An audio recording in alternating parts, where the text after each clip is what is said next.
Hey everyone, I wanted to get on and do an unboxing. I placed an order for Tastefully Simple, and I just wanted to show you how it comes. If you guys would like to place an order, I'm going to put Heidi's information on the post, and she can help you out. You can order through her. So it comes packaged really, really nicely, and I have all of these things that I can look at. More gifts, a booklet, so I'm excited to look at those. I ordered one of the spatulas because I think this is really a nice spatula.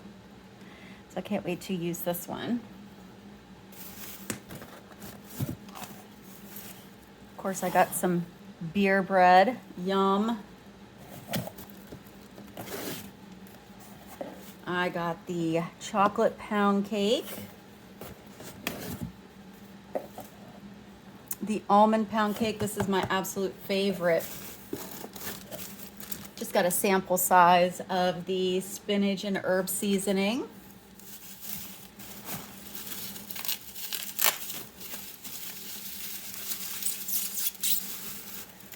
The Bayou Bourbon Glaze. This is so delicious. I love putting this on basically any kind of meat, but I think what I like putting this the most on is chicken and pork, and then putting it in the crock pot. It's super tasty.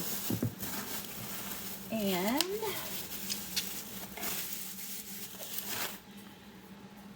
my corn black bean salsa. Yum. So excited about this. I love this. All right, so that's what I got. All these goodies. Actually, ooh, this is leaking, so I'm gonna have to, yeah, something happened with this. Unfortunately, I'm gonna have to contact Heidi and see what I can do about that. So, I don't want to get it on everything else. It was very well packaged in here, so I don't know what happened. So I cannot wait to try these. Of course, I will do some videos showing how to make some of these things and how I make them. And hope you guys thought this was fun. See you.